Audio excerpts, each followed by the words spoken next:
Alors, on était dans l'étude de la particule libre, donc la chose la plus simple. S'il vous plaît, on démarre. Donc,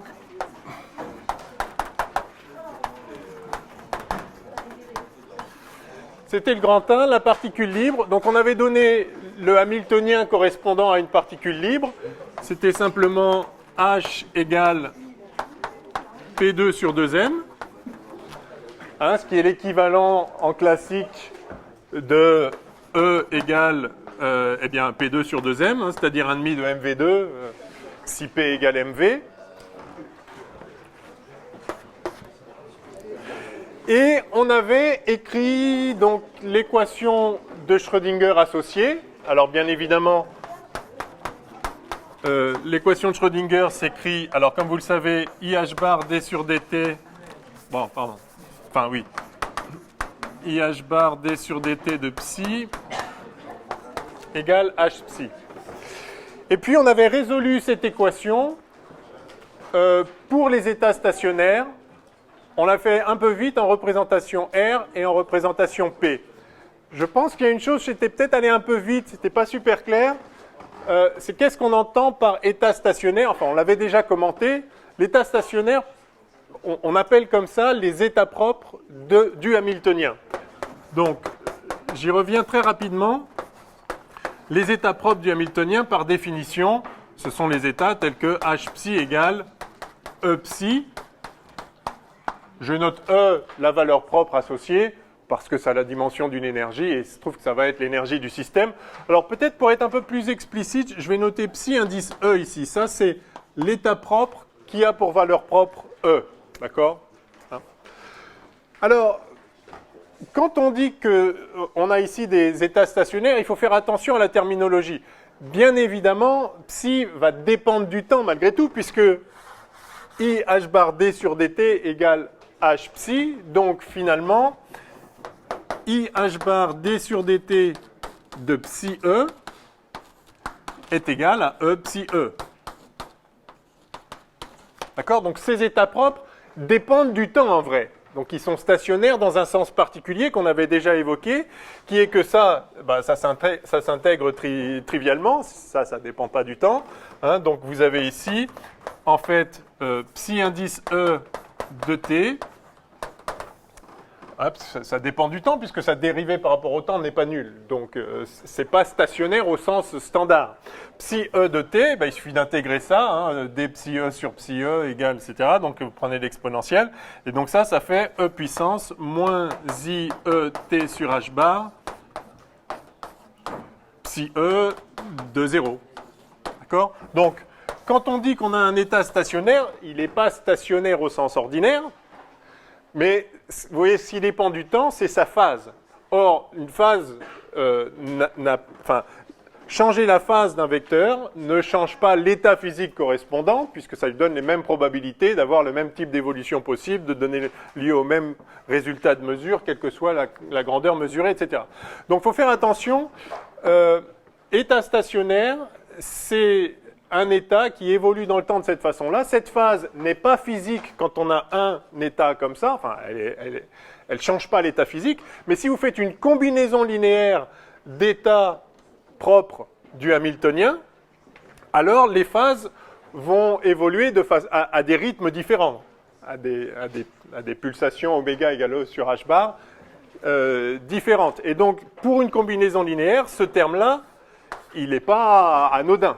Hein, donc il est là, il ne faut pas l'oublier. Simplement, donc, on dit quand même que c'est des états stationnaires parce que globalement, ça ne change pas l'état lui-même, l'état ne change pas. Mais vous voyez qu'il y a une partie temporelle de la fonction d'onde, de l'état, et il y a une partie spatiale. Donc on s'était intéressé à la partie spatiale, celle qui est obtenue en écrivant cette équation. Donc, en représentation R, on a, donc, je refais très rapidement ce qu'on avait vu la dernière fois. En représentation R, on s'intéresse à, donc je vais le mettre en toutes lettres. En représentation S, on s'intéresse à la fonction d'onde Et la fonction d'onde, c'est donc R psi, hein, c'est-à-dire psi de R. Alors en fait, psi de R et de T, hein, puisque psi dépend du temps, en vrai. Donc, voilà ce qu'est la fonction d'onde. C'est donc l'action du bras R sur psi, c'est pour ça qu'on dit qu'on est en représentation R. Et en représentation P, ou impulsion, on s'intéresse à la transformée de Fourier de la fonction d'onde. C'est-à-dire qu'on va prendre l'équation de Schrödinger, mais on va faire le produit scalaire en quelque sorte, enfin, on va lui appliquer le bras P, donc psi de T, et ça va donner psi tilde de P et de T. D'accord ? Dans un cas, on s'intéresse à la fonction d'onde, dans l'autre cas, on s'intéresse à sa transformée de Fourier, mais c'est le même état physique. L'état physique, c'est psi, enfin le vecteur d'état, c'est psi, c'est lui. Il évolue dans le temps comme ça, et spatialement, comment évolue-t-il? Donc c'est ça qu'on avait fait rapidement. Alors quand on est en représentation R, je refais vraiment très rapidement ce qu'on a vu la dernière fois. En représentation R, il faut exprimer l'action de H en représentation R. Donc ce qu'on a, c'est ça, c'est H psi, c'est-à-dire donc P2 sur 2m appliqué à psi. Et ça, on veut que ce soit égal à E psi. Alors je vais à nouveau mettre le petit indice psi E. Voilà un état stationnaire. Ça, c'est... Alors ça, c'est pas encore la représentation R, ça c'est l'écriture formelle, le hamiltonien qui vaut ça appliqué à psi E donne E psi E. En représentation R, quelle est l'action de H sur psi, c'est-à-dire quelle est l'action de P carré sur 2m sur psi. Donc en représentation R, ce qu'on écrit c'est ça, n'est-ce pas? P carré sur 2m psi E égale E R psi E. Et ce qu'on a vu, c'est que en représentation R, donc comme ceci, l'action de P sur psi, c'est moins IH bar nabla, hein, D sur dr, vecteur si vous voulez, ou à une dimension D sur dx, enfin moins IH bar D sur dx. Donc ça fait moins IH bar nabla au carré sur 2m psi E de R et de T égale E fois psi E de R et de T. Et ça peut s'écrire, enfin, si vous prenez le carré du nabla, enfin nabla scalaire nabla, ça fait delta le laplacien, c'est ce qu'on avait obtenu. Donc ça fait moins h bar carré sur 2m, laplacien de psi E de R et de T égale E psi E de R et de T. Donc, vous voyez que cette équation-là, c'est la traduction de l'équation générale qui définit l'état propre en représentation R. Alors, vous voyez ici un opérateur qui dépend que de l'espace, enfin c'est la dérivée, enfin c'est d2 sur dr2, enfin c'est d2 sur dx2 plus d2 sur dy2 plus d2 sur dz2, mais là il y a un truc qui dépend du temps, mais vous voyez que ça, la partie temporelle pourrait être n'importe quoi. C'est-à-dire si je multiplie psi par n'importe quelle fonction du temps, cette équation reste valable, puisque la dérivée sur une fonction du temps, la dérivée spatiale sur une fonction du temps ne va rien changer, et donc je peux multiplier psi par n'importe quelle fonction du temps, cette équation reste vraie. Donc vous voyez qu'en fait, il y a un découplage entre une équation qui régit la partie spatiale et une équation qui régit la partie temporelle, qui était celle-ci, et qui nous a donné ça. Donc, pour ces états stationnaires, en fait, la fonction d'onde psi E de R et de T s'écrit comme le produit d'une fonction que je vais noter phi E de R fois une fonction du temps. En l'occurrence, la fonction du temps, on la connaît, c'est juste celle-là. D'accord ? Mais vous voyez qu'il y a une séparation des variables. Il y a une partie temporelle qui est universelle pour un état propre de valeur propre E. Oui ? Dans le, dans le nabla, c'est des composantes spatiales. Oui, ça c'est... Dans le Laplacien, il y a une composante temporelle, non? Non, le Laplacien, en coordonnées cartésiennes, le Laplacien, c'est d2 sur dx2, plus d2 sur dy2, plus d2 sur dz2. Vous confondez peut-être avec le D'Alembertien? Ouais, le moins 1 sur c2, d2 sur dt2, ça c'est quand... Oui, c'est le carré, c'est le D'Alembertien, oui. Ok.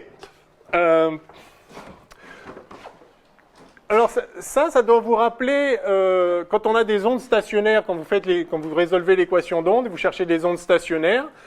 Par définition, l'onde stationnaire, vous avez une séparation entre la partie temporelle et la partie spatiale, hein, qui, en un point, c'est indépendant. D'accord ? Il y a un découplage entre la partie spatiale et temporelle. On retrouve la même chose ici, mais c'est même encore plus simplifié que ça, c'est que cette partie-là, ça vaut très exactement E puissance, on l'a déjà calculé, et ça, ce sera général, quel que soit le Hamiltonien, la partie temporelle, elle est gérée comme ça. Et du coup, cette équation là-bas gère en fait la partie spatiale. Donc si j'écris, je réécris cette équation avec ceci, alors je vais avoir f de t qui est à gauche et à droite, je simplifie, et donc j'ai simplement moins h bar carré sur 2m Laplacien de phi, cette fois qui ne dépend que de r,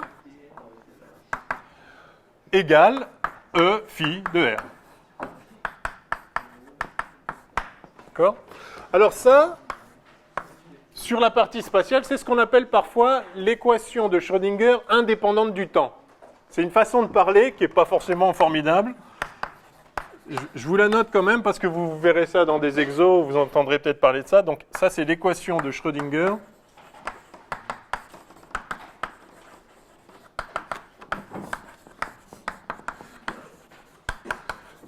indépendante du temps. Alors, l'équation de Schrödinger n'est pas indépendante du temps. Ça veut rien dire. Par définition, l'équation de Schrödinger, c'est l'équation qui donne l'évolution dans le temps. Donc, bien sûr que ça, c'est pas indépendant du temps. Il y a un d sur dt. Mais l'idée, c'est que pour les états stationnaires, c'est-à-dire pour les états propres, vous avez un découplage entre une partie qui gère l'évolution temporelle et qui est triviale, et une partie spatiale qui va dépendre de la forme particulière du Hamiltonien. Et du coup, la partie temporelle, on l'élimine, elle est triviale. Il suffirait à la fin de multiplier par E puissance moins I t sur h bar pour avoir le comportement en fonction du temps. Et la partie spatiale, du coup, on l'appelle équation de Schrödinger indépendante du temps. C'est celle qui concerne que la partie spatiale de la fonction d'onde de cet état stationnaire. D'accord ? Bien. Donc, ce qu'on avait fait la dernière fois, c'était résoudre cette équation. Alors, à l'évidence, les solutions de cette équation sont les solutions, sont les fonctions E puissance, une constante, fois E puissance I. Si vous cherchez des solutions comme ça, vous allez voir, juste en dérivant deux fois, là, que ceci est solution si h bar carré k2 sur 2m est égal à E. Et donc, on a ici... alors, je peux encore la réécrire en posant... je peux encore la réécrire à E puissance I P scalaire R sur H bar en posant P égale H bar K. Hein, et du coup, ça donne en fait E égale P2 sur 2M. Comme il se doit. D'accord ? Alors ça, ce n'est rien d'autre en fait que la fonction d'onde associée à l'état P en fait. Ça c'est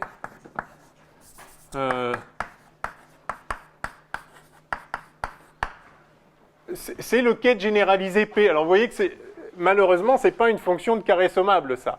Néanmoins, donc c'est-à-dire que c'est pas un élément vrai de l'espace de Hilbert. Ce n'est pas un état qui est réellement accessible parce que ce n'est pas normalisable. Néanmoins, c'est une fonction propre du Hamiltonien et donc ça satisfait l'équation de Schrödinger indépendante du temps ici et aussi l'autre, bien sûr. Hein. donc voilà, on obtient que l'état propre, enfin, la fonction d'onde correspondant à un état stationnaire de valeur propre E s'écrit comme ceci, avec P qui vérifie ce qu'il faut. Et donc, en fait, l'état propre lui-même, c'est P. C'est P avec P2 égale, enfin, E égale P2 sur 2M. Ce qu'on avait fait aussi, c'est qu'on avait résolu la même équation, mais en représentation P. Donc, je vais le refaire explicitement pour que vous voyez, parce c'est des procédures qu'on va continuer. Donc, en représentation P, alors, la même équation de Schrödinger ici, je la projette plus sur R, mais je la projette sur P, c'est ça l'idée. C'est-à-dire que je m'intéresse maintenant à la transformée de Fourier de la fonction d'onde. Donc je vais avoir, alors P,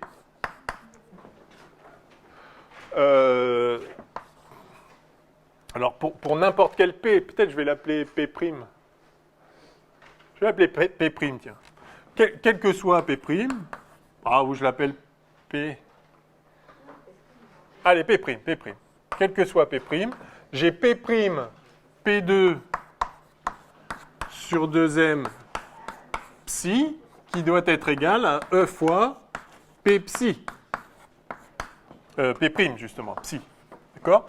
J'ai juste mis en représentation P', l'équation de Schrödinger. Ça, alors, qu'est-ce que ça vaut, ça? Là, c'est facile, parce que l'opérateur P qui agit sur P', ça donne P'. P fois un vecteur, l'opérateur P fois P' qui est précisément le vecteur propre de cet opérateur-là, ça donne par définition ça. Alors maintenant, si je prends le bras associé, alors il faudrait prendre l'adjoint de P, mais l'adjoint de P, c'est P, c'est une observable. Donc, ça, c'est très exactement égal à P' carré sur 2M, P. Produit scalaire avec psi, égale E. Pardon, P'. P' psi. D'accord? Donc voilà, il n'y a même pas de dérivée. Là, en représentation P, cette équation de Schrödinger est tout à fait triviale. Alors, il me manque le petit E là, pardon. C'est la fonction d'onde qui a pour valeur propre E en particulier. D'accord? Et cette équation se résout simplement. Donc, vous avez P' carré sur 2M moins E fois... Alors ça, par définition, c'est psi tilde E de P. Et ça vaut 0. Donc voilà l'équation en question, en représentation P. En représentation R, c'était ça. Et ça se résout pour donner ça. En représentation P, c'est encore plus simple en l'occurrence. Normal, puisque le hamiltonien ne dépend que de P. Donc c'est normal qu'en représentation P, ça se passe bien. On a cette équation. Et donc ça, quel que soit P'.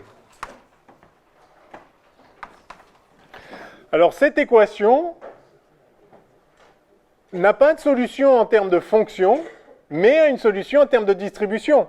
On a vu maintenant les distributions. C'est quoi la solution de ça? Eh bien, la solution de ça, c'est... Il faut que ça... la solution de ça, c'est delta de P' carré sur 2M moins E. C'est proportionnel à ça, évidemment. Si vous multipliez par n'importe quoi, ça restera vrai. Parce que il faut que ça soit 0 partout. Alors, pardon, il y a une autre solution, c'est psi' de P' égale 0. Mais ça, c'est pas une fonction d'onde. C'est pas... D'accord? En termes de fonction, la seule solution pour que ça soit vrai, quel que soit P', c'est que psi E de P', psi tilde E de P' soit nul. Mais en termes de distribution, il y a une solution supplémentaire qui est delta. Parce que si ça vaut 0, alors ce truc-là vaut 0 parce que ça vaut 0. Et si ça vaut pas 0, alors certes, ça vaut pas 0, mais lui, du coup, il vaut 0. enfin en termes de distribution, la solution de x, f de x égale 0, ça, la solution de ça en tant que distribution, c'est f de x égale delta de x. Ce qu'on a vu rapidement la dernière fois, peut-être on le reverra mercredi prochain, mais je pense qu'on a dit ça explicitement. Donc vous voyez qu'on trouve que la transformée de Fourier de la fonction d'onde, solution, c'est ce truc-là. Eh bien ça, maintenant, si vous voulez retrouver la fonction d'onde, eh bien, il suffit de prendre la transformée inverse de ça. Et donc vous avez psi E de R qui vaut par définition 1, alors je prends la transformée de Fourier avec le P, 1 sur depuis h bar machin, fois alors un certain facteur de proportionnalité, peu importe lequel, de toute façon après éventuellement il faut normer les fonctions, mais celle-ci n'est pas normalisable, donc delta de P' carré sur 2m moins E puissance moins I P scalaire R plus I d'ailleurs. Hein, c'est la transformée de Fourier inverse, hein, donc on met le plus sur H bar des 3P. D'accord? Somme sur P. Et ça, bah, vous avez un delta fois une fonction. Alors attention, c'est un delta de... Pardon, c'est P' ici. Vous avez un delta qui est une fonction composée. Alors, on n'a pas encore vu ça avec les distributions, mais ce delta d'une fonction de P', c'est proportionnel avec 1 sur la dérivée du truc. Vous connaissez ça, delta de f de x? Delta de f de x, c'est delta de x sur f' de f' moins 1 de x0, enfin de 0, pardon. Non, on le reverra la prochaine fois. En tout cas, ça donne un truc proportionnel au delta. Donc finalement, c'est comme si on avait un delta là, quitte à changer le cas. Et donc, ça veut dire qu'il va sortir, en fait, la seule valeur qui sort, c'est la valeur quand... C'est la valeur de ça quand P' carré sur 2m vaut E. Hein. Donc ça, c'est proportionnel, un autre K', à E puissance I P scalaire R sur H bar avec P2 sur 2m égale E. Pardon pour l'écriture microscopique ici. Voilà. Et bien évidemment, on retrouve la même fonction d'onde. C'est celle-là, quoi. C'est la même. Donc là, on a directement obtenu la fonction d'onde au prix de la résolution d'une équation différentielle. Là, on a obtenu directement la transformée de Fourier de la fonction d'onde de façon complètement triviale. Et du coup, si on veut la fonction d'onde, bah, il faut prendre la transformée de Fourier inverse. En l'occurrence, c'est pas compliqué. D'accord? Donc, on trouve, et là, à nouveau, vous trouvez que ceci, c'est le quai de P, en fait. D'accord? Donc, l'état propre... bref.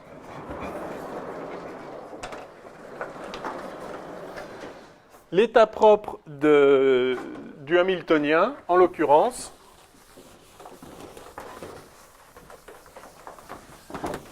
pour la partie spatiale, c'est tout simplement le quai de P. Donc vous avez HP égale EP avec E égale P2 sur 2M. Donc pour n'importe quel P, tel que son carré sur 2M soit égal à E, n'importe lequel de ces quais de P sera état propre de ça. Encore une fois, on aurait pu écrire ça directement. On a écrit ça directement quand on a dit que, oui, non, je sais pas, on l'a peut-être pas dit explicitement, mais H c'est P2 sur 2M, donc évidemment, par définition, P appliqué à P, ça fait P, donc ça fait ça. Donc c'était évident qu'on allait trouver ce vecteur d'onde. Enfin, ce vecteur d'état, pardon, correspondant à la fonction d'onde qu'on a écrite. À l'évidence, les états propres du Hamiltonien qui s'écrit P2 sur 2M, c'est P. On l'a juste retrouvé explicitement en calculant la fonction d'onde en représentation R ou la transformée de Fourier de la fonction d'onde en représentation P. Mais qu'on doive trouver P, par définition, c'était évident. Si vous voulez, ce qu'on a fait, ça permet de redémontrer que le vecteur d'état, le quête généralisé P, c'est la fonction qu'on a dite, le E puissance IP scalaire R sur H bar. On vient de le redémontrer en quelque sorte. Bon, donc, je pense qu'on a fait le tour là de ce qu'on avait dit la dernière fois, peut-être un peu vite. Je pense que ce n'était pas inutile peut-être de reprendre ça. Le point que j'ai ajouté ici, c'est que faites bien attention quand on cherche les fonctions, les états propres, les états stationnaires, on oublie la partie temporelle parce que la partie temporelle, elle est triviale, c'est E puissance moins I E T sur H bar. Donc on résout ce qu'on appelle l'équation de Schrödinger indépendante du temps. Et donc ce P-là, en réalité, c'est un P à n'importe quel instant. C'est un P à l'instant 0, mais à l'instant T, on va avoir P de T qui va valoir E puissance moins I E T sur H bar P de 0. Alors, vous voyez, ça paraît ambigu, parce que du coup, quand on écrit P, on parle de quel P? Oui, il y a le choix, mais ce n'est pas nouveau. N'importe quel vecteur, si vous avez un vecteur propre d'un opérateur, n'importe quel multiple de ce vecteur propre est toujours un vecteur propre. Donc bien sûr qu'il n'y a pas qu'un seul vecteur propre pour un opérateur. Mais même s'il est non dégénéré, si vous avez un vecteur propre, tous les multiples le sont. Et donc, si ça c'est vecteur propre, évidemment ça aussi c'est vecteur propre. Et en l'occurrence, ils ont même la même norme, hein, puisque la norme, enfin le module de ça vaut 1. D'accord? Donc, quand on dit soit le vecteur propre de H associé à E, le vecteur propre, c'est un petit peu ambigu. Sur la partie spatiale, c'est cette fonction-là. Sur la partie temporelle, ça peut évoluer, ça évolue avec une phase qui ne change pas le vecteur d'état. Donc, il n'y a qu'un seul vecteur d'état associé à ce P. Pardon, pas un vecteur d'état. Il y a un seul état physique, associé à ce vecteur P, à ce quête P. Mais on a le choix. P, ça peut être n'importe quoi fois un nombre. D'accord? Ça reste un vecteur propre. Bon. J'espère pas vous avoir embrouillé. Alors, maintenant, on va faire des choses très jolies. On va regarder l'évolution d'un état quelconque.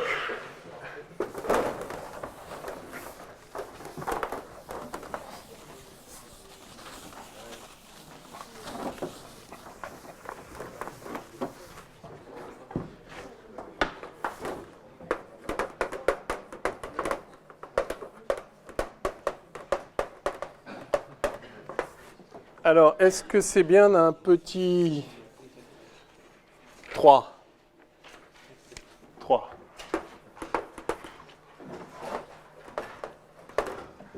Bon, ça va être rapide. Donc, pour un état stationnaire, on a vu, hein,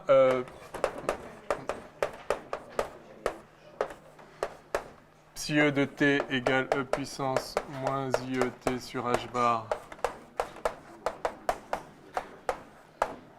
psi E de 0. Pour un état quelconque, psi de t va être égal. Alors, si psi de 0 égale... alors, vous voyez que tous les E sont possibles ici. Donc, on va l'écrire en fait somme de... Allez, P psi de 0 P D3P.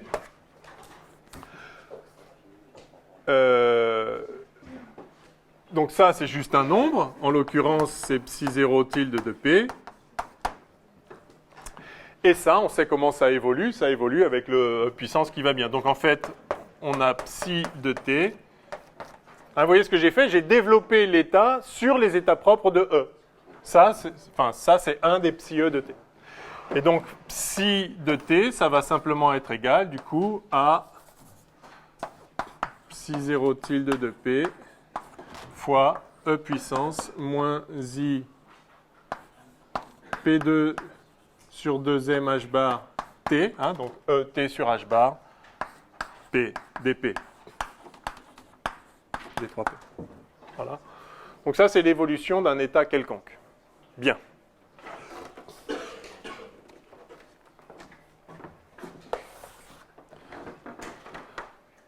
Donc si on connaît l'évolution des états stationnaires, et on la connaît et elle est triviale, n'importe quelle combinaison linéaire évolue comme la combinaison linéaire des évolutions individuelles, c'est standard. Alors, ce que je veux faire ici maintenant, c'est voilà, la conservation de P.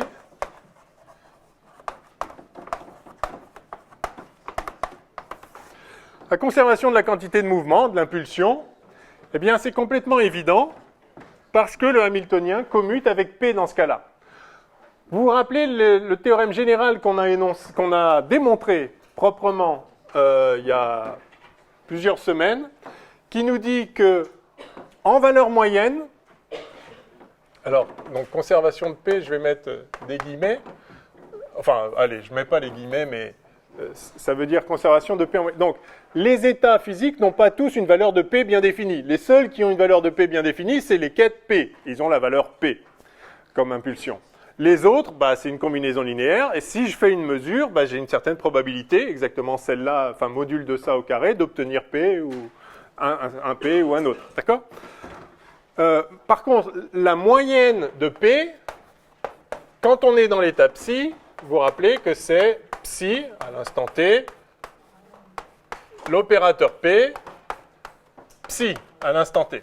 Ça, c'est la moyenne de P à l'instant t.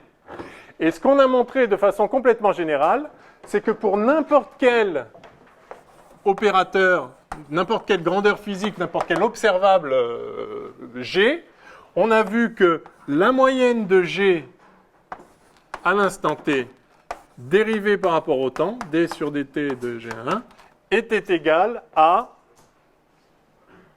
alors IH bar, moins IH bar, moins I, alors exactement, c'est donc I sur H bar, la valeur moyenne du commutateur entre H et G. Vous vous rappelez ça? Ça se démontre très simplement, hein, en disant que D sur dt de psi, c'est IH bar H psi, et du coup, pour le ket, D sur dt pour le ket, pardon, et pour le bras, D sur dt du bras, bah, du coup, vous prenez le complexe conjugué, ça fait moins IH bar H, enfin, bras psi H. Et vous l'écrivez en deux lignes, on l'avait fait. Vous avez dans un cas le plus I, dans l'autre cas le moins I, et ça vous fait le commutateur HG moins GH. OK ? Donc on a ça de façon générale, mais on va juste l'appliquer à P. Alors, pour G égale P, on a donc D sur dt de la moyenne de P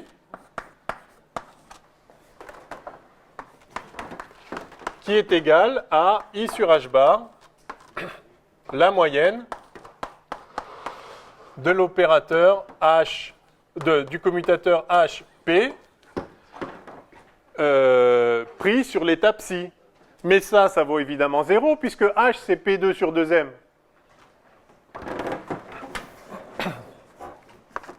Ça fait I sur H bar, commutateur de P2 sur 2M,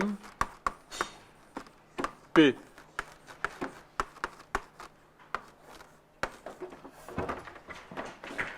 Et cet opérateur, il vaut 0. Donc la moyenne sur n'importe quel état physique, ça sera égal à 0. Quel que soit psi.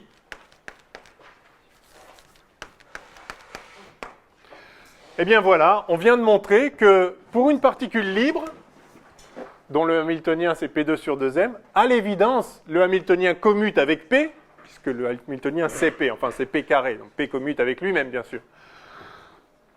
Donc, et si le Hamiltonien commute avec une grandeur physique, cette grandeur physique se conserve au sens de la moyenne, c'est-à-dire l'expectation value, comme on dit en anglais, ce que vous attendez en moyenne quand vous allez mesurer la grandeur en question, ne changera pas au cours du temps. Et donc, vous voyez que l'impulsion se conserve ici, enfin, en tout cas, la grandeur P se conserve au cours du temps, ce qui est bien ce qu'on attend pour une particule libre. Ok, ça vous va, ça? Bon, alors ça commence à nous dire un peu, effectivement, que P, c'est bien l'impulsion, et on va achever de montrer ça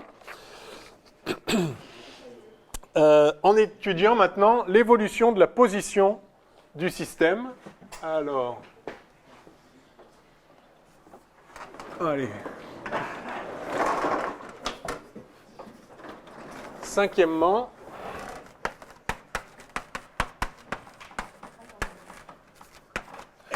évolution de la position.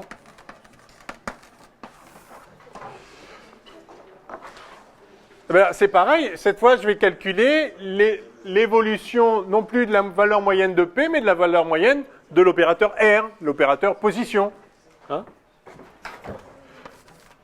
Alors d de R sur dt, donc je prends la moyenne dans l'état psi, bien sûr, mais on va, donc quelle que soit l'état psi, j'ai d de moyenne de R sur dt qui vaut, eh bien pareil, I sur H bar, moyenne du commutateur H R. C'est la même relation générale. Et donc, il n'y a qu'à calculer ce commutateur-là. Donc, c'est I sur H bar.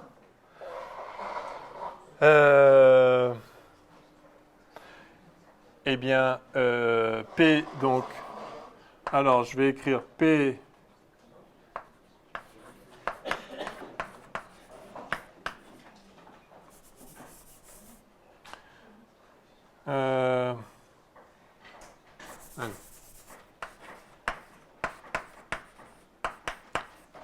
P2 sur 2m R.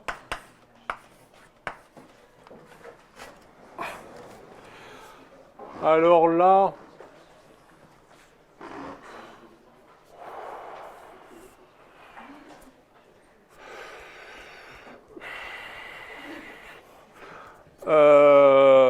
non, j'hésite, parce que vous avez peut-être démontré une relation générale là, mais on va le faire explicitement. Je vais mettre là, je vais mettre là. On va calculer, donc P carré, allez, I sur H bar, P carré, c'est Px carré, plus Py carré, plus Pz carré. Hein?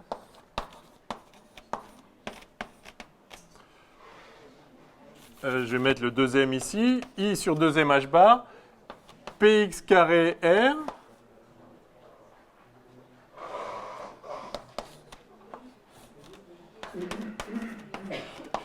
plus Py carré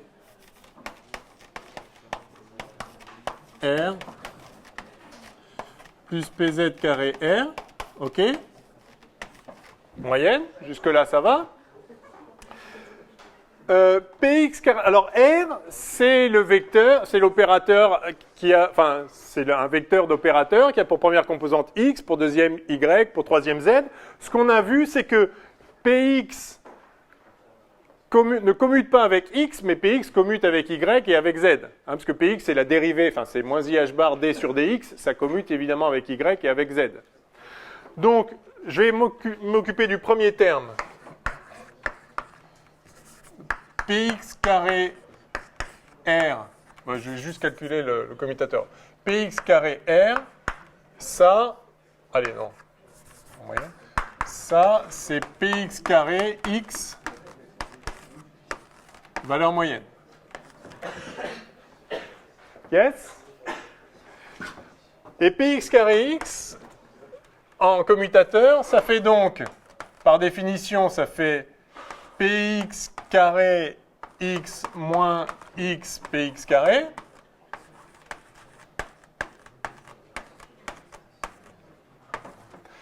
Et alors là, on va se le jouer comme ça. On va dire que c'est Px, Pxx moins Alors, je vais faire sortir le commutateur de P et de X, hein, c'est ça que je cherche à faire. Moins Px, x, Px, plus Px, x, Px, moins x, Px, Px. Ça vous va, ça? J'ai retiré ça et je l'ai ajouté tout de suite. D'accord? Why not? Et pourquoi j'ai fait ça? Parce que là, je reconnais Px fois le commutateur de Px et de x. Donc là, j'ai Px, Pxx, plus... Et là, j'ai le commutateur de Px et x fois Px.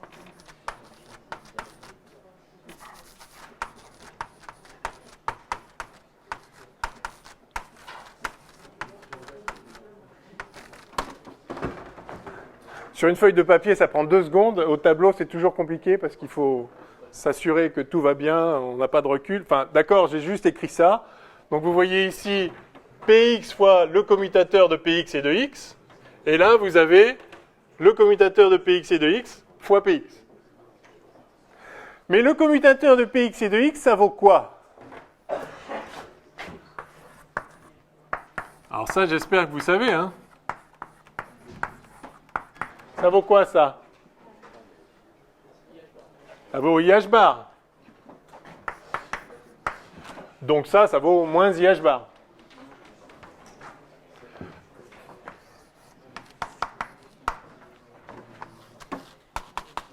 On avait démontré explicitement ça. Hein. Vous pouvez le refaire en une ligne avec la représentation de Px en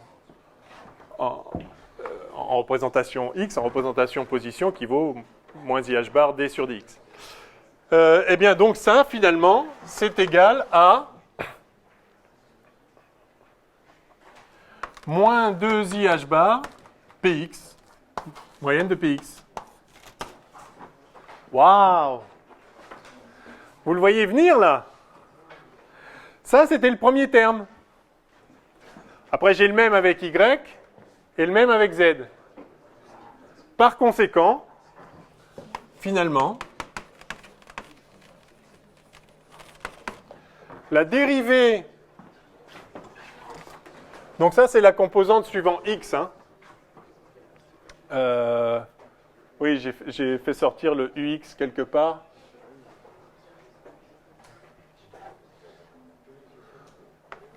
Ux, ça va si je mets ux ici, là? D'accord, c'est la composante suivant x. À un moment, j'ai fait sortir le vecteur, là. Je suis désolé, là. Ça, c'est la valeur moyenne de px carré et... suivant r. Alors, ça, suivant ux, ça vaut x. Suivant uy, ça vaut y. Suivant uz, ça vaut z. On a vu que suivant donc uy et uz, ce commutateur vaut 0, mais suivant ux, il vaut ce que j'ai calculé là. Hein. Donc ça fait en fait ça. Et donc finalement, j'ai d sur dt de moyenne de r qui est égal à, alors, i sur 2m h bar fois moins 2i h bar, oui. Vous avez séparé les valeurs moyennes, mais à droite. Non, à droite. Oui. Là, vous avez fait en bas et après l'autre passage. Oui, là.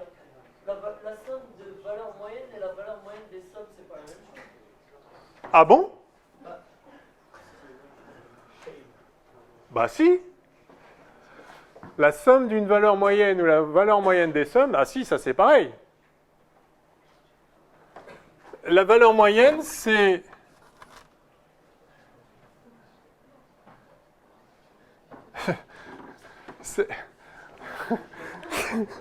La valeur moyenne, c'est la somme... Prenez vos notes. La moyenne de votre note, c'est la somme des notes sur le nombre de notes. Mais si. C'est la somme des notes sur le nombre de notes. Et donc, bah, ça marche. somme des pays alpha I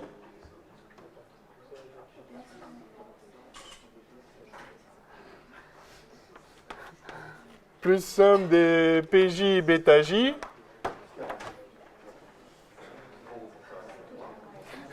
enfin, oui, la moyenne de la somme, c'est la somme des moyennes, bien sûr.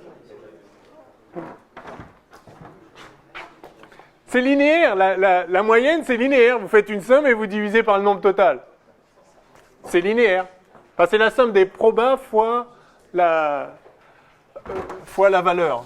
Donc c'est linéaire, donc la somme... Enfin, bon, bref. On est d'accord? Ok, donc finalement, j'obtiens... Alors, I sur 2m h bar fois moins 2i h bar, ça fait, le 2 s'en va, le h bar s'en va, j'ai I fois moins I qui fait 1, et j'ai donc 1 sur m. Et donc j'ai ici 1 sur m, moyenne de Px Ux, plus moyenne de Py Uy,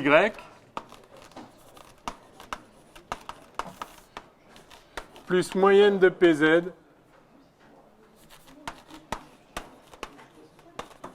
UZ.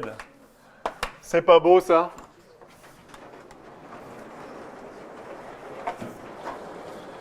Ben voilà.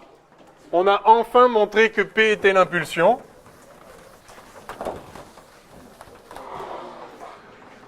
Puisque du coup, bah ça c'est 1 sur M P, moyenne de P.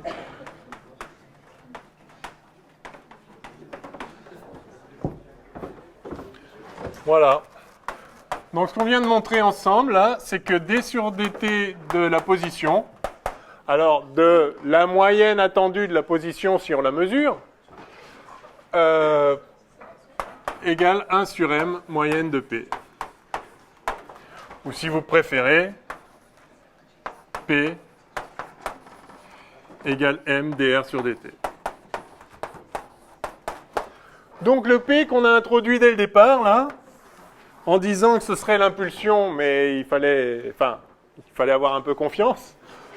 Enfin, c'était pas très dur d'avoir confiance, puisqu'on a vu qu'on l'a introduit ce P comme le générateur des translations. Hein, donc c'était la chose qui se conserve quand un système est invariant par translation, etc., etc. Donc, bon, on se doutait que ça allait être P, on l'a appelé P, mais là, cette fois, c'est clair, P égale MV.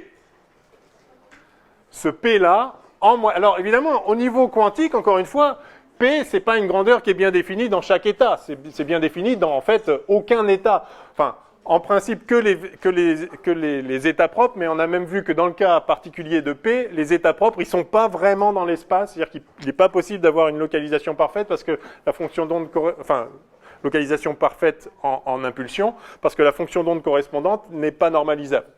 Mais bon, en tant que quête généralisée, les quêtes P ont une valeur bien définie de ce P, qui est P. Donc, il n'y a pas une impulsion bien définie pour chaque système, de même qu'il n'y a pas une position bien définie pour chaque système. Mais pour chaque système, on peut calculer la moyenne des valeurs qu'on obtiendrait si on mesurait la position et la valeur des moyennes qu'on obtiendrait si on mesurait l'impulsion. Eh bien, ce qu'on voit, c'est qu'on a cette relation-là, c'est que la moyenne des valeurs qu'on obtiendrait si on mesurait P, c'est M fois la moyenne des valeurs, enfin la dérivée de la moyenne des valeurs qu'on obtiendrait si on mesurait la position. C'est dur à dire, mais du coup, ça, c'est évidemment l'équivalent quantique. Enfin, ça, c'est la vérité, et ça explique pourquoi, en physique classique, quand on a affaire finalement à des moyennes, ou que les états sont suffisamment bien localisés pour qu'on puisse dire qu'ils ont une position et qu'ils ont une impulsion, aucun état n'a une position et une impulsion. Mais si la valeur de la position est quasi certaine si on la mesure, et si la valeur de l'impulsion ou de la vitesse est quasi certaine si on la mesure, alors on peut faire comme si c'était des propriétés de l'état. Et c'est ce qu'on fait de façon classique. On a cru qu'il était possible pour les systèmes d'avoir une position et une vitesse bien définies.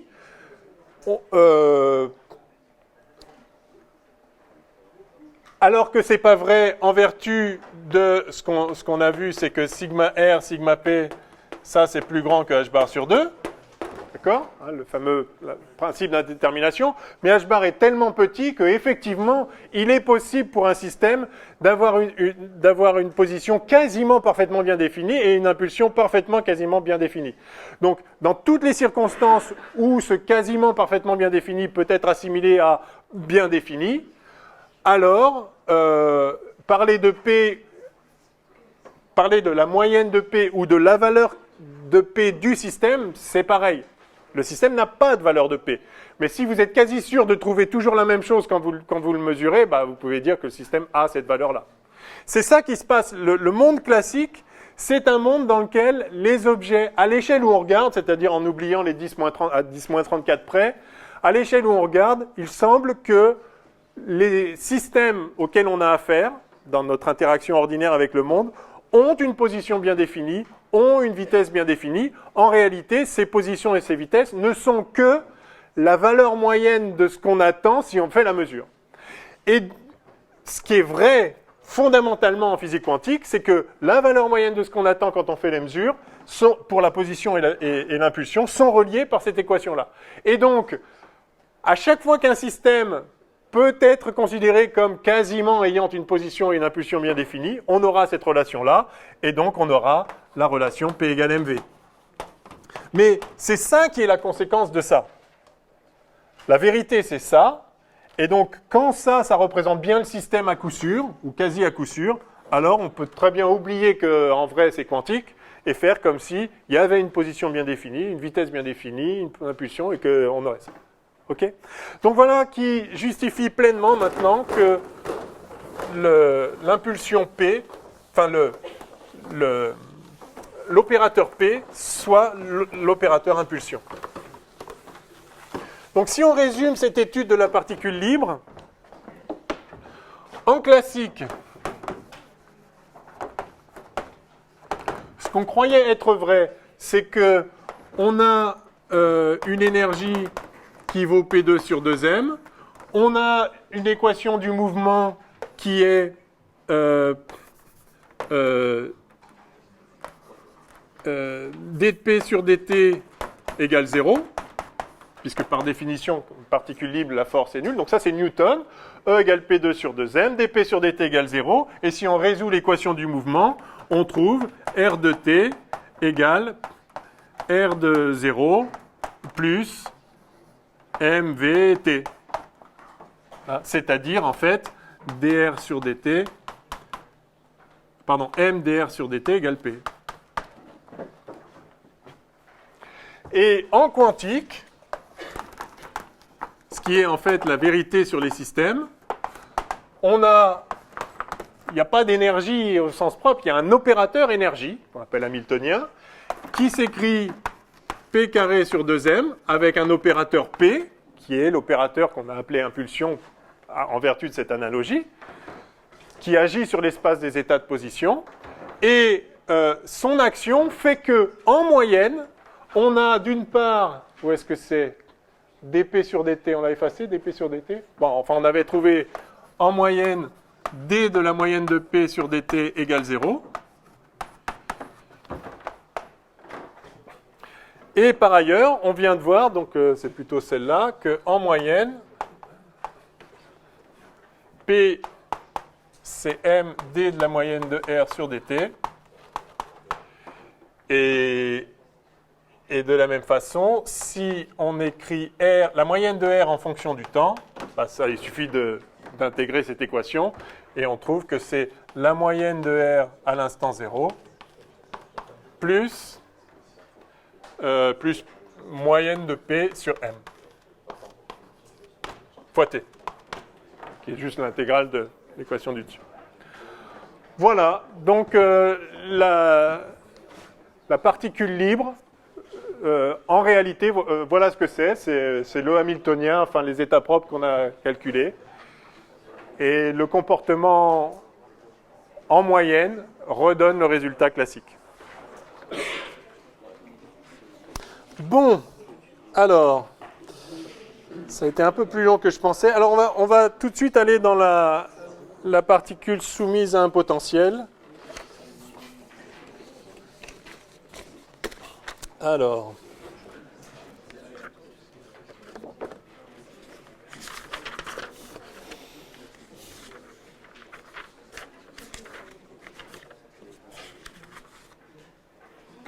ok. Allez, je vais ramener le truc de là-haut, là.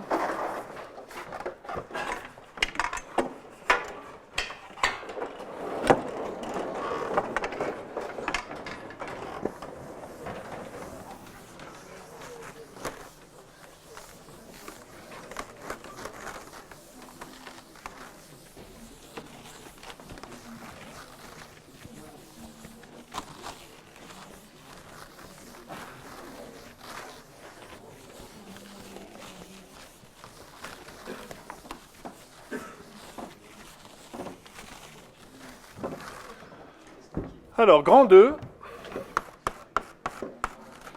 particules, j'aime pas trop le mot de particule parce que c'est très trompeur, donc je mets des guillemets, je préfère dire par exemple système élémentaire, soumise à un potentiel.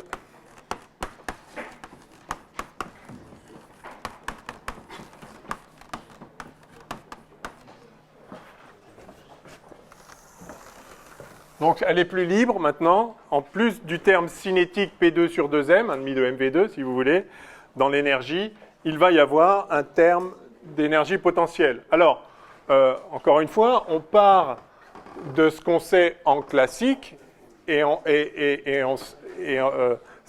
parce qu'on connaît déjà la physique classique, mais il ne faut pas croire qu'on va déduire de ce qu'on sait, déduire de la physique classique la physique quantique, c'est l'inverse. C'est la physique quantique qui est la bonne description de la réalité et on va en déduire la physique classique. Mais comme on sait déjà le résultat et qu'on sait que en moyenne, d'un point de vue classique, l'énergie c'est effectivement P2 sur, enfin pour une particule libre, pas libre, soumise à un potentiel, c'est P2 sur 2M plus le potentiel en question. On peut assez facilement intuiter quel doit être le Hamiltonien quantique qui va faire que c'est bien comme ça que ça se comporte classiquement. Et le Hamiltonien quantique en question, eh bien, ça va être H, donc l'opérateur associé à l'énergie. Alors, pour la partie cinétique, on l'a déjà traité, ça c'est exactement comme pour la particule libre, P2 sur 2M. Simplement, on rajoute un terme potentiel, donc il va y avoir un opérateur énergie potentielle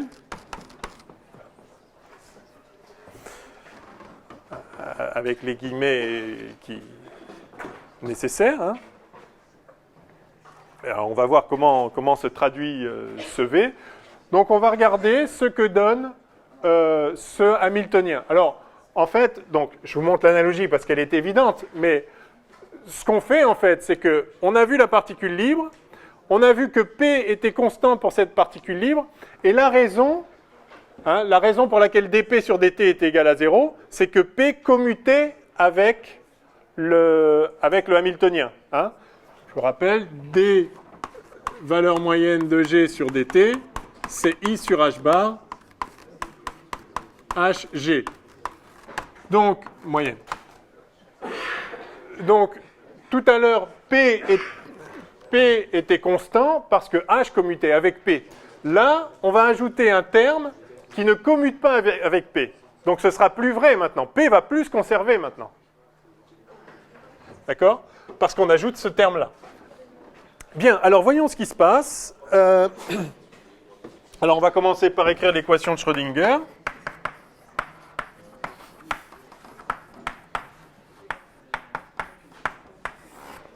Bon, ben on a ce Hamiltonien-là. Par conséquent, l'équation de Schrödinger, c'est simplement... Alors, dépendant du temps, ça fait IH bar d psi sur dt égale H psi, c'est-à-dire P2 sur 2M psi plus V de R psi.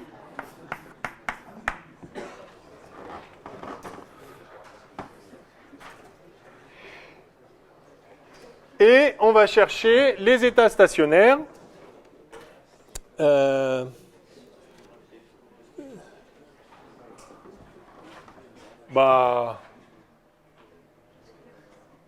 Deuxièmement, tout de suite. Allez, deuxièmement, état stationnaire.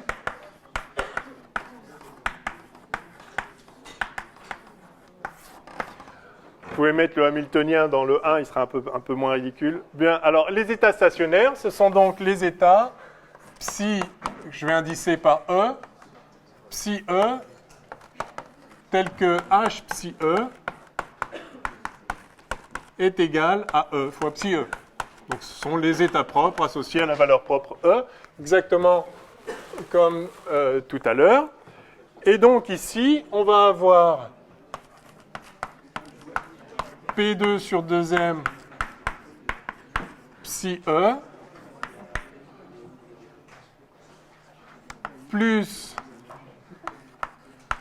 V de R psi E égale E psi E. Bien. Alors, ce V de R, alors on va se mettre en représentation R. Soyons simples.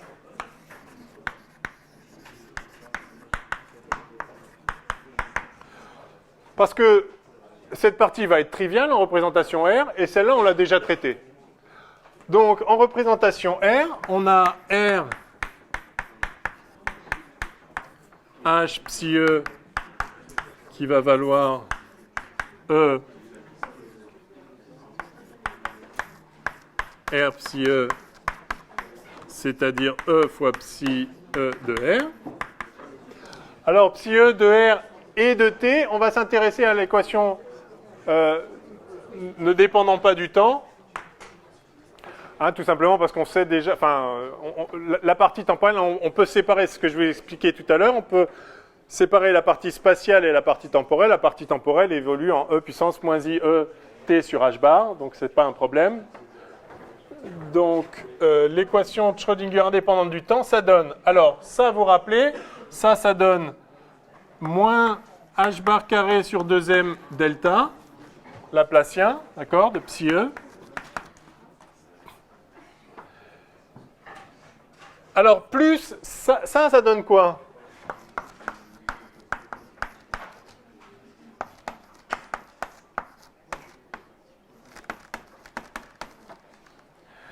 Ça donne quoi, ça?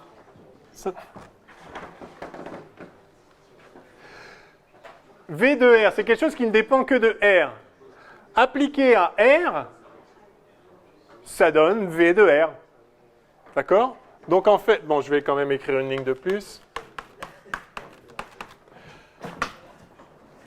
Donc ça fait moins H bar carré sur 2M delta de psi E plus V de R psi E égale E psi E. Alors à chaque fois, psi, alors vous pouvez mettre de R et de T ou de R tout seul, comme vous voulez, sachant que vous pouvez multiplier ce psi E de R par n'importe quelle fonction de T, comme il n'y a rien qui dépend du temps là-dedans. C'est pour ça qu'on l'appelle l'équation de Schrödinger indépendante du temps. Une fonction psi E, si une fonction psi E de R fonctionne, la fonction psi E de R fois f de T fonctionne aussi. Et le f de T, on sait ce que c'est encore une fois. Bien. Donc voilà l'équation de Schrödinger indépendante du temps.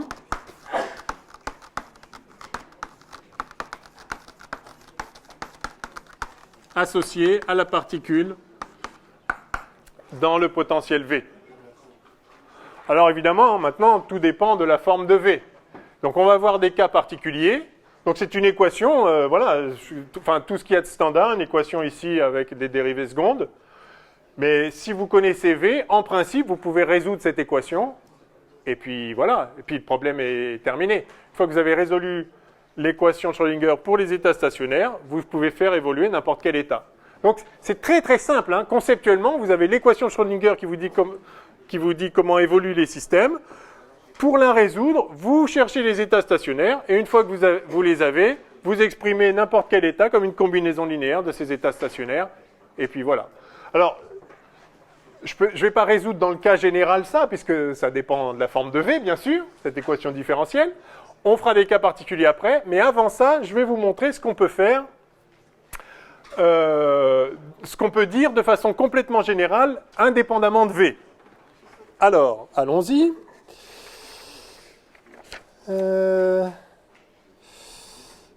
Ça, je ferai après. Ok. Bon, bah, allons-y, direct. Troisièmement, du coup, apparence classique en moyenne. On va montrer que, en moyenne, ça se comporte le système a l'air de se comporter de façon tout à fait classique. Donc, troisièmement, hein, oui.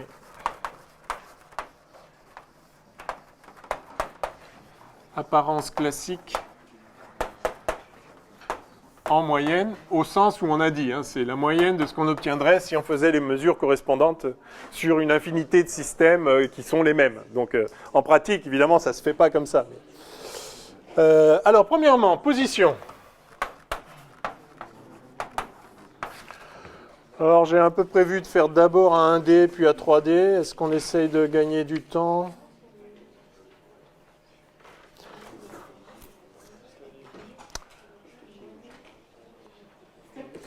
Non, on va peut-être quand même faire à 1D d'abord.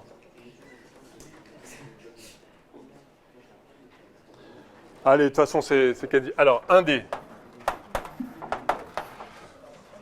Donc, je veux écrire la moyenne, donc D.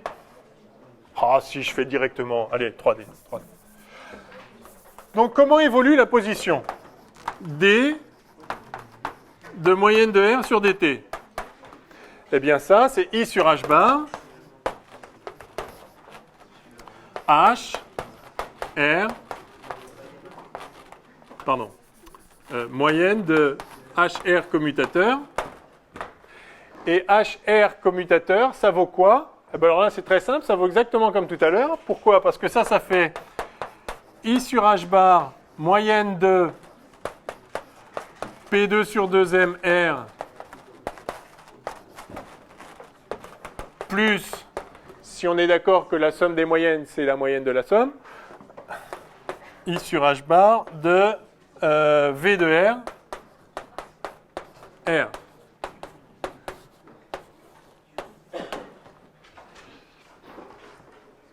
D'accord? Mais V de R, c'est une fonction de R qui commute avec R. V de R fois R ou R fois V de R, c'est évidemment la même chose. Donc ça, c'est 0. Donc on se retrouve avec ce qu'on avait tout à l'heure. Mais ça, on l'a déjà calculé tout à l'heure, on ne va pas le refaire, c'est encore là-dessous, là. Ça fait... ça faisait... c'était le... voilà, il est là, c'est ça. Ça fait P sur M. Donc ça, c'est égal à P sur M. Moyenne de P, bien sûr, sur M. Voilà, donc on retrouve à nouveau que pour la particule soumise à un potentiel, P égale M dr sur dt.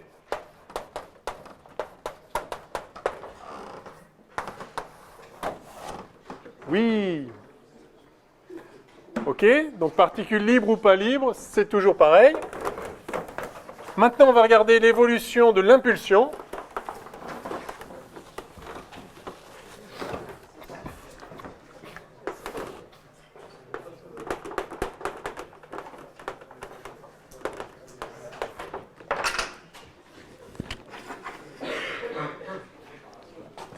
L'évolution de l'impulsion, toujours pareil, moyenne de dp sur dt, enfin d de p moyen sur dt, c'est égal à I sur H bar,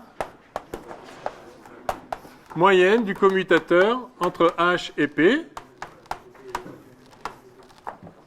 Yes? Jusque-là, rien de spécial. Donc, c'est I sur H bar, moyenne de P2 sur 2M, P, plus I sur H bar, moyenne de commutateur de V de R, P. Alors là, comme tout à l'heure, évidemment, P2 commute avec P, ça fait 0. Et cette fois, c'est le terme en R, en V de R, qui ne va pas être nul. Tout à l'heure, il était nul, il n'y avait pas de V. Donc on avait dp sur dt égale 0. Maintenant, dp sur dt n'est plus égal à 0. Alors, à quoi est-il égal? On va l'écrire. Alors, on va l'écrire.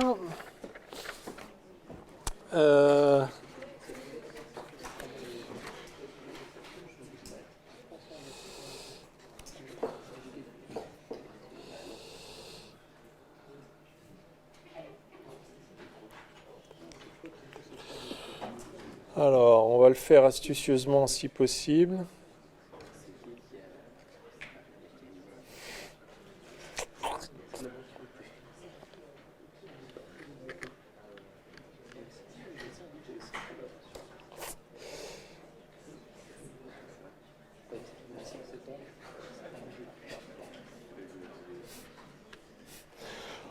Ouais, je vais le faire à 1D d'abord.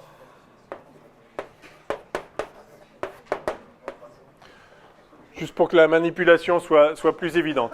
Donc ça vaut 0, je cherche ça. Ça, c'est donc I sur H bar, moyenne de V de R P moins P V de R, ok. Et donc ça, alors,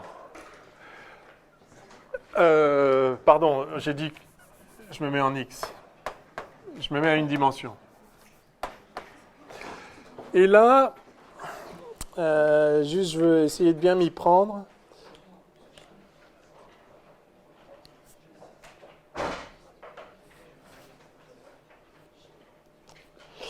Ouais, je vais calculer l'action de ce commutateur en représentation position. Et ensuite, on va le généraliser en tant que relation d'opérateur, en tant qu'égalité d'opérateur. Donc c'est ça que je veux. Alors ce que je vais calculer, ok.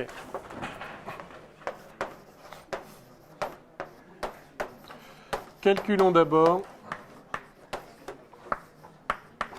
x,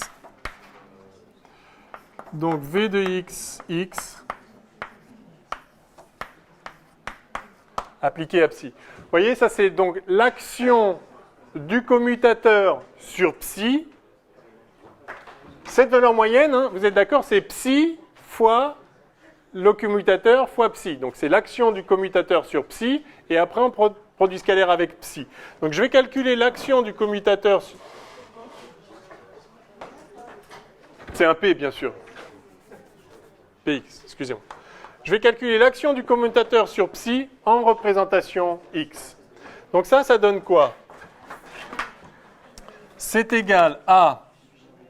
Alors, donc, ça fait effectivement v de x... pardon. Oui. Allez, je le réécris complètement. Donc ça fait... x v de x px psi, voilà, moins x px, merci, px v de x psi. Voilà. Ça, alors vx kj sur x, ça fait v de x, x. Ça fait v de x, x, j'ai oublié les chapeaux, px psi. Ok. Et là, ça fait, en représentation, donc ça fait une nouvelle fonction d'onde, qui est, en représentation x, v de x fois psi. Et ça, vous rappelez que px en représentation x, c'est moins i h bar d sur dx. Donc ça va faire moins i h bar d sur dx de v de x psi de x. Avec le moins c+, merci. Donc, alors c'est écrit petit, je vais le remettre là. Donc on a finalement ce truc-là, c'est égal à v de x fois moins i h bar d psi de x sur dt plus i h bar d sur dx de v de x psi de x. OK? Donc finalement, ça fait... Alors, ça, c'est... je dérive le produit. Ça fait V dψ sur dx plus psi dv sur dx. Et là, j'ai V dψ sur... Ah, pas sur dt, sur dx, pardon. Là, j'ai V dψ sur dx. Donc, j'ai ici avec le signe moins, ici avec le signe plus. Donc, il va rester que l'autre terme. Il reste donc finalement I h bar psi dv sur dx.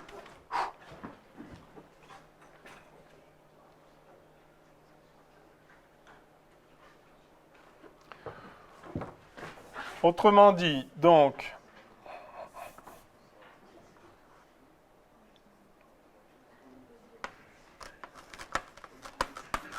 x, je vais encadrer le résultat final.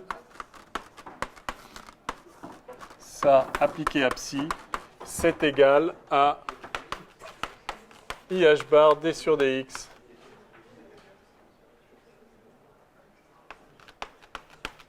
x psi. Voilà.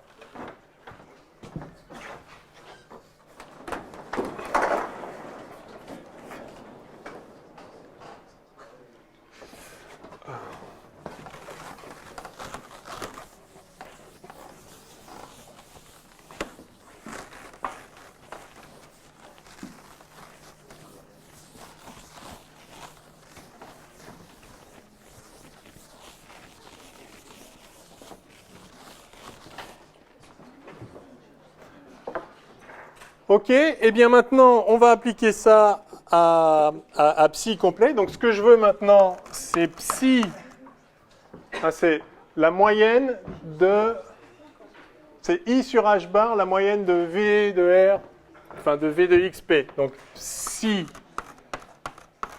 V de X Px, psi, ça, c'est simple, je vais introduire la relation de fermeture là-dedans. Donc ça me fait somme de psi x, ce que je viens de calculer,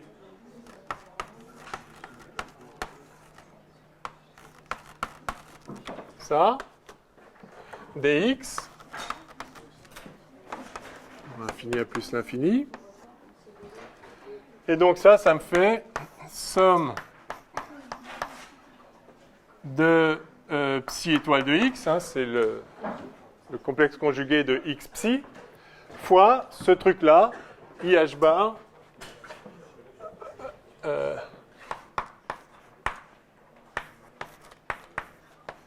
dv sur dx fois psi de x.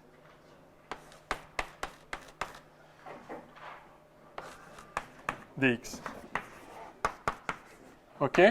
Et donc ça fait IH bar, somme de module de psi de x au carré dv sur dx, dx. Yes? Ça, c'est la probabilité, c'est la densité de probabilité de trouver la particule en x. Ou si vous voulez, psi de x module carré fois dx, c'est la probabilité de trouver la particule entre x et x plus dx. Donc ceci, c'est la moyenne de dv sur dx.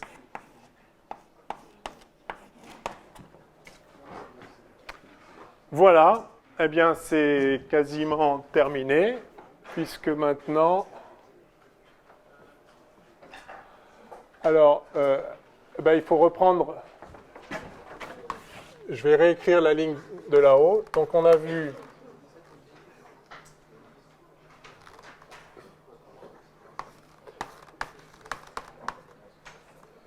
dp sur dt égale I sur H bar moyenne de V de R commutateur P.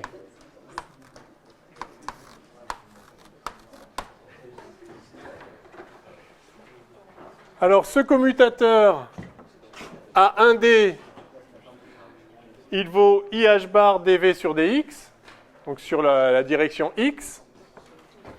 Alors IH bar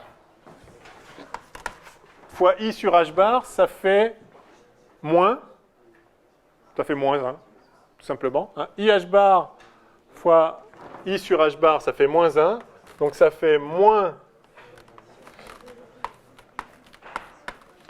dV sur dx UX, et puis pareil sur les autres.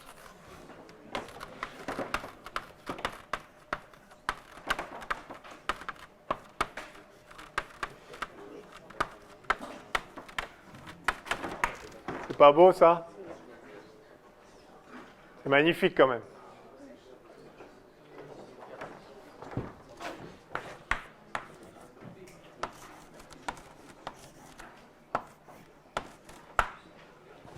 Voilà.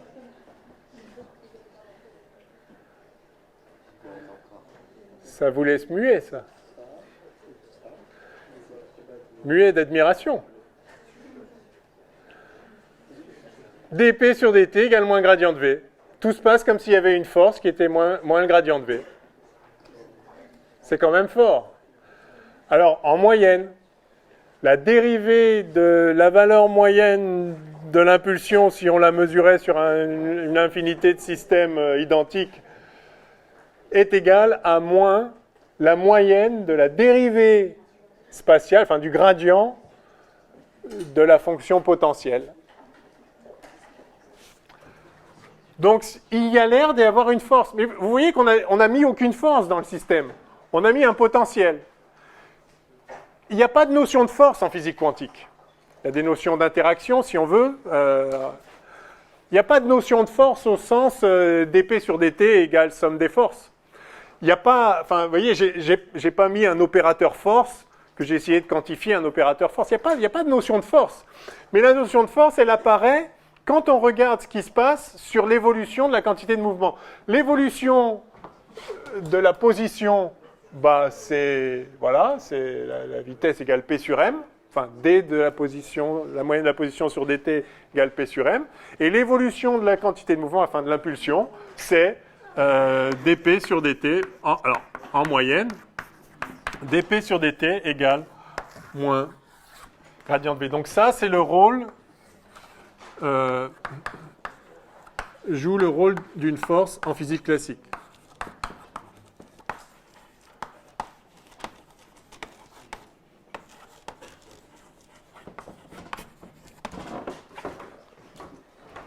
Donc voilà d'où vient en fait cette apparence d'équation de Newton, dP sur dt égale somme des forces.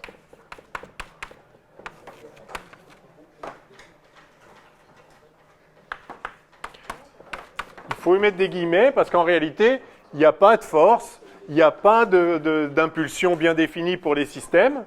Par contre, si vous avez un potentiel V, alors qu'est-ce qu'on a appelé potentiel? C'est très simple, hein. Ce qu'on a appelé potentiel, je réécris le hamiltonien, c'est tout ce qui n'est pas la partie cinétique. Donc, on a ça, qui est la particule libre. Et puis, quand le hamiltonien, c'est pas juste P2 sur 2m, mais c'est autre chose qui dépend de R,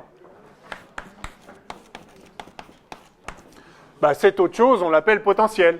Tout ce qu'on vient de voir, c'est quoi que ce soit ici, quoi que ce soit l'autre chose que P2 sur 2m qu'il y a dans le hamiltonien, quelle que soit cette autre chose qui dépend de R, eh bien, sa moyenne, enfin, la moyenne de son gradient donne, moins la moyenne de son gradient donne l'évolution de l'impulsion. Voilà.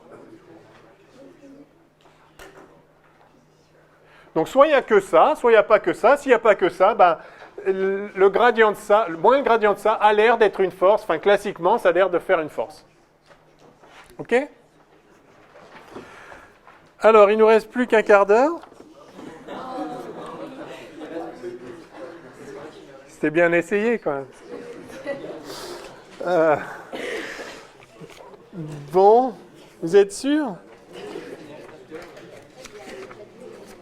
Ouais, d'autant que là, il y a un gros truc à démarrer. C'est dommage, j'espérais vraiment finir ça, mais Bon, on fera cet après. Oui? Ouais. Est-ce que vous avez des questions là-dessus? On est allé un peu doucement, mais au moins on l'a fait proprement. Vous partez de l'hamiltonien. Et là, tout ce qu'on a fait, c'est qu'on a, on a regardé l'évolution en moyenne de la position et l'évolution en moyenne de P, et on a retrouvé les lois classiques, y compris quand il y a un potentiel. Bon, allez, à cet après-midi, donc pour ceux qui peuvent, on finira ça, et puis pour les autres, à lundi.